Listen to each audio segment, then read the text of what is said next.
In this video, we're going to talk a little bit about how probability can be useful in predicting outcomes.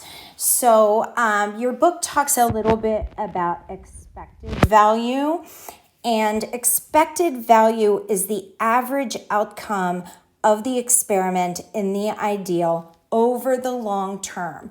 Remember that we talked about probability. Only ideal probability is only showing us if we repeat the experiment multiple times. It may not be predictive over a small amount, but it could be predictive over the long term. And that's what we're talking about when we talk about expected value. So we can use expected value in problem solving. So I'm just going to model how we do this using this problem about a teacher who's planning a game for her school's fall festival. Here is Mrs. Wilkins planning a game for her school's fall festival, and she will put 2 red, 3 yellow, and 10 green plastic bears into an opaque bag. The bears are identical except for their color.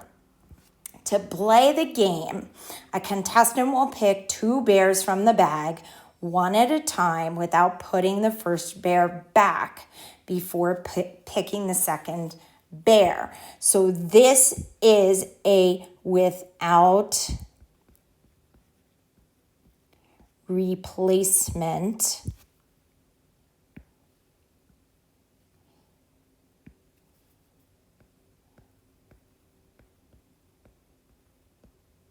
type of probability situation. We are not replacing the bear before pulling the second bear. Contestants will not be able to see into the bag, so their choices are random. To win a prize, so this is our desired outcome.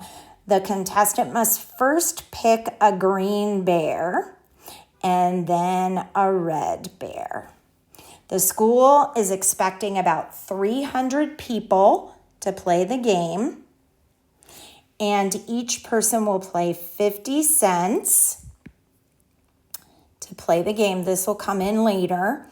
And the winners receive a prize that costs the school $2. So each prize that they win costs the school $2. Now, we want to know how many prizes should Mrs. Wilkins expect to give out. This is our expected value. All right, so first we have to figure out the probability of people winning the game, because to win a prize, they have to win the game. And to win the game, they have to pick first a green bear and then a red bear. So we're going to figure out the probability of picking a green bear and then the probability of picking a red bear without replacement. We're going to multiply those probabilities together to find out our overall probability, and that will help us to predict the number of prizes that Mrs. Wilkins will give out. Ms. Wilkins. So we have 2 red. I'm going to write it down here because I'm running out of space. 3 yellow and 10 green bears in the bag. So we have a total of 15 bears.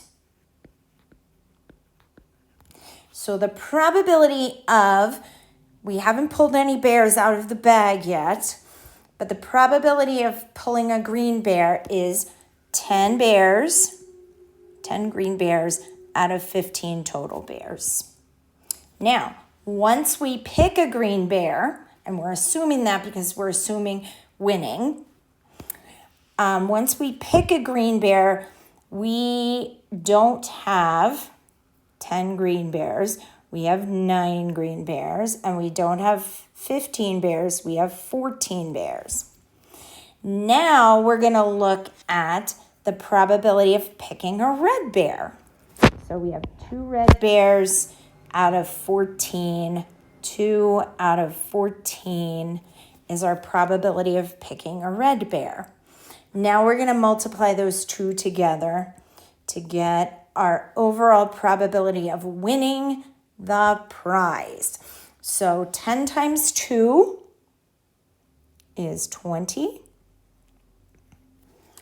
And 15 times 14, take out your handy dandy calculator, is 210. We can reduce that fraction to 2 out of 21. So that is our probability of winning, but that's not the question that was asked.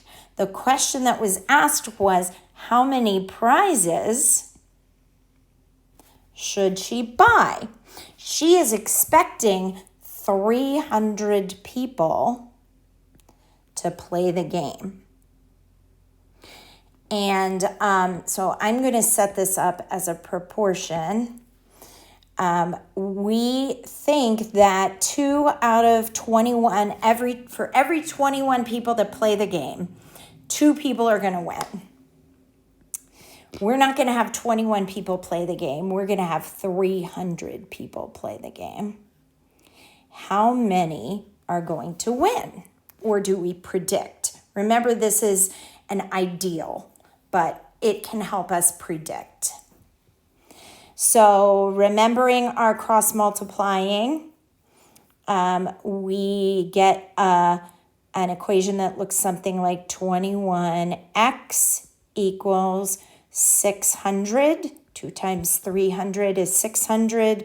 We're going to divide both sides by 21. Sorry, I'm cutting off that problem there, but you get the idea. And x is, so 600 divided by 21 gives us about 28.57. Now, I can't have 0.57 of a bear, so I'm going to change this to approximately 29 bears, just to be on the safe side. You could probably say 28, but just to be on the safe side, you might even say 30 bears, just to be really safe. But we also want to make as much money as we possibly can from this game. So that leads us to our second question. I'm just going to erase that number there. How much money should the school expect to make from Mrs. Wilkins' game? Well, now we have to look back up at our example problem here and see that each person is paying 50 cents to play the game. So 50 cents to play the game, and we are expecting 300 people to play the game. So how much money are we going to take in? We are going to take in about $150. Now, that's not how much money we're going to make because we have some expenses, right? We're giving away prizes. And our problem tells us that our prizes cost the school $2.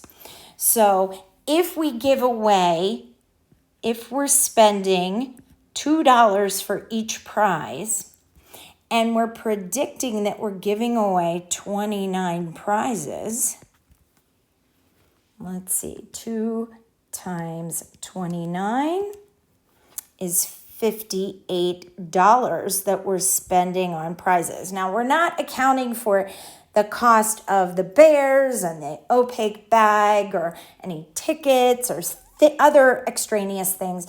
We're just talking about the costs that we know we have, which are the prizes.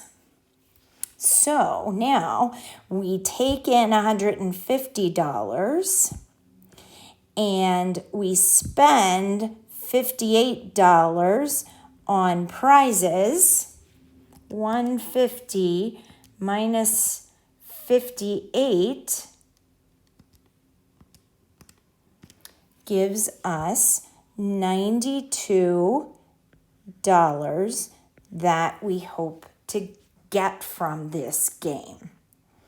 So again, there's some wiggle room for interpretation here, but as long as you can explain to me how you got your answers and how you use the probability to predict the expected value for these problems, then you should be okay.